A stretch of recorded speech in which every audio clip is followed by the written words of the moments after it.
What's up, good people? It's your boy Lloyd Knows checking in again. And I'm back. I know I've been going for a minute. I had a lot of things on my mind, but I was coming back. It was going to be for so long before I had to see the people again. And here I am. And I got a special movie review for y'all again.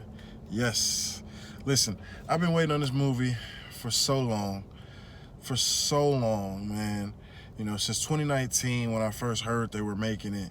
And, obviously everybody's life changed last year in 2020. We all know what happened. So things kept getting pushed back and pushed back and pushed back, And now it's here. So without further ado, let's talk about Antlers. Yes, Antlers. Listen, what made me want to see Antlers so much? One name. Guillermo del Toro. Guillermo del Toro. Listen, kind of like Guy Ritchie or, hell, name your favorite actor. I'm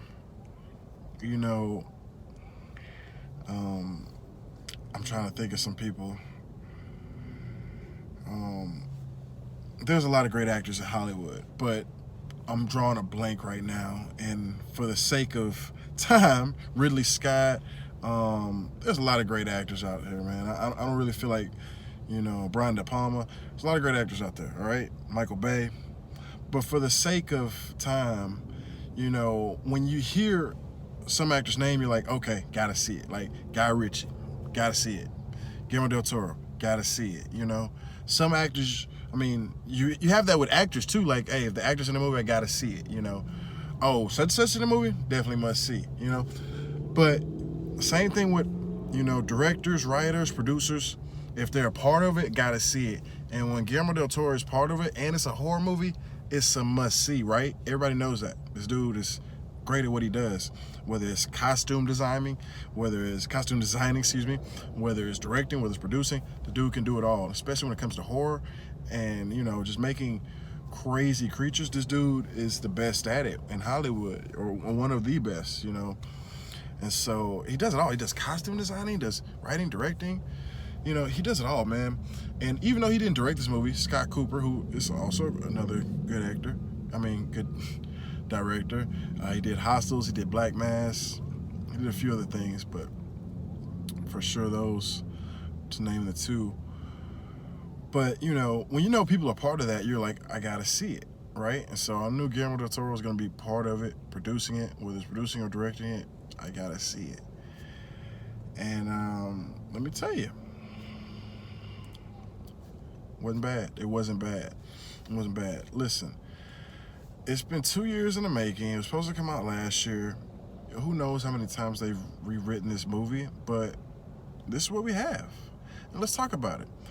First of all, it's less than 2 hours. Anybody that's seen my reviews know I have a thing. I don't really have a thing, but just know that if it's over 2 hours, I'm prone to take a nap, all right? There's a nap somewhere written in or unwritten in that movie, right?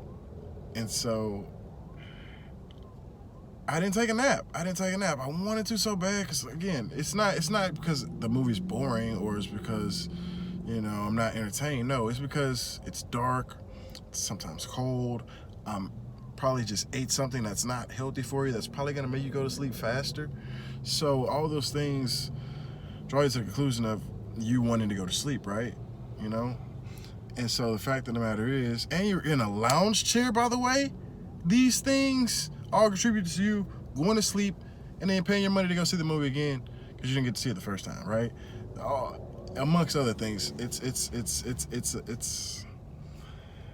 a consuming experience, and you pay a lot of money, man. That's why there are a lot of tips and tricks to go into the movies. That's for another video. But the fact of the matter is, it's less than 2 hours, right? Halloween weekend, right? You got Kerry Russell, you got Jesse Plemons, you got Jeremy T. Thomas, Guillermo del Toro produced it, Scott Cooper directed it. What could go wrong, right? And so, if you don't know, it's the premise of a Native American folklore or mythology, so to speak, from our indigenous people about the Wendigo, this creature that terrorizes humans, for that matter. and it seems to have gotten the lock of this kid, and he can't get a grasp of it, and neither can his teacher, starring Kerry Russell. So, first off, I want to say a special shout out to teachers, right? This movie made me really sympathize with teachers. Not that I didn't have sympathy for them then, because I've been a student before, right? So I know my place in that in that hierarchy. But the fact of the matter is, we're all teachers because we're all students. You know, for that matter, if you're a student, you could be a teacher. You can learn, you could teach it, right? And you have to have sympathy for teachers, professional teachers, right? Because it's hard to get kids to participate, man. It's hard to get kids to participate, like, willingly. And just one scene in the movie of her, you know, just being a teacher made me just have a lot of sympathy for teachers in their role, because they're more than just teachers. I mean, they're counselors, they're sometimes parents, they're babysitters. There are a lot of different roles, right? But they get paid to be a teacher and underpaid at that. But that's a different topic. But I just have a lot of empathy for teachers, man. But that's all I want to say about that. She does play a teacher, and Jesse Plemons plays a sheriff who is also her brother. And so, great opening scene, great opening kill, draws you in, captivates you off the rip, right? You know, you literally see a man draw his last breath. It's so terrifying, and you know, the way it unfolded was like, man, you just kind of empathize or sympathize with those characters, because you're like, oh my God, I'm scared for them. I'm not in their shoes, but I feel like I'm in their shoes, but I'm not. I'm close enough to know they're not, but I'm close enough to know that it's scary as hell. So, great opening scene, and that's what I like about it, man. It's in the Pacific Northwest, which is great for horror movies. It's dreary, it's dark, it's wet. Isn't that great for horror movies? Whether it's Oregon, Washington, you know, this one's in particularly Oregon. It took me a while to figure that out. I thought it was Washington, but it's in Oregon. But, you know, that town itself seems like it's been, I don't know, it seems like it's been cursed, so to speak, with these evil spirits. And whether it's the atmosphere, the weather, something's not right. You can kind of tell. So it's great, you know, cinematography for that nature, for that matter, I should say. You know, I got a lot of empathy for teachers. The kid, Jeremy T. Thomas, is a great actor. He played a great role, very convincing. You can tell that his character has a lot of skills that you can't teach, like hunting skills, which, I mean, you can teach him, but it seems like he learned them on his own, you know, and he just has God-given skills that it seems like he didn't have any good parenting to, you know, help him out. He's aware of his surroundings. There's one scene where he's in the classroom and he's freestyling. If y'all seen the movie, y'all know what I mean by freestyling. But I just thought that was a great scene in its own right. Just shows you his intelligence and his innate ability to just, you know, get over things despite his setbacks. Overall, I think the movie was good. I think the Wendigo character was, you know, pretty good. I waited 2 years to see it, and I thought it was good. It wasn't great. You know, it's one of those things. It was good. It wasn't great, right? But it's overall, I thought the movie was good. I thought the movie was good. You know, to be quite honest with you. You're probably wondering why I'm sweating right now. It's because I'm in my car without the AC, because I don't want it to interfere with the sound. But I'll turn that bad boy on, man, because I'm pretty hot right now. But what was I getting at? The Wendigo character.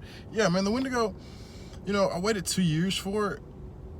And, you know, Guillermo del Toro being a costume designer and whatnot, I was wanting more. I'm not going to lie. It was terrifying, but I was wanting more.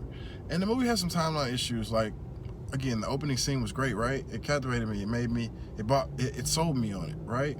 But then it has some timeline issues as to how that happened as opposed to what's going on now. I was just kind of confused on what happened, who did this, on that. You know, that was never really, you know, explained. And then, you know, I don't know. I just think it just could have been better. The ending was good. It wasn't great, you know. And one thing about it, the whole movie is based on a short story called The Quiet Boy. written by Nick Anacostu or something like, towards that nature. I apologize if I ruined your name, but I read that story, right? Or I listened to it, actually. I didn't really have time to read it. It was read to me. But after listening to that story and finding out that there's a close resemblance to that story in the movie, I don't want to spoil it for you, but just know that if you read that story or familiar with that story, it is a close resemblance to the movie. If you haven't read The Quiet Boy, don't watch the movie. If you want to, that's fine. Just say, I didn't warn you. But that's one thing I wish I would not have done, is read The Quiet Boy before watching this movie. But I still think, having done that, the movie itself in its own right is still a good movie. The ending isn't quite like the ending of The Quiet Boy, so that gives you enough, I would say, testament to go see it. But go see it on its own merit in its own right. Like I said, I was waiting a long time to see it. It's a really good movie. I like the people who made it, and the actors in it were, good actors. Actresses. I love Kerry Russell from The Americans and a lot of other things, but particularly that one. And yeah, man, it's a good movie. It's a good movie, So all in all, I give it a B minus, and just because of some of the things. Like I said, this movie was supposed to come out over a year ago, so it was a year in the making of coming out. So it makes you wonder how many times they made changes to it. But with that, the timeline issues, I had some questions about it, unexplained, and the ending was hit or miss. It's hit or miss if you like the ending. But all in all, I give it a B minus. I think you should go see it. So thank y'all for tuning in. Appreciate y'all for listening to what I got to say. Got more reviews on the way, more movies coming out, and more stuff to figure out. So again, thank y'all. Appreciate y'all again. And if you don't know, now Lloyd knows. And tell a friend to tell a friend. Peace.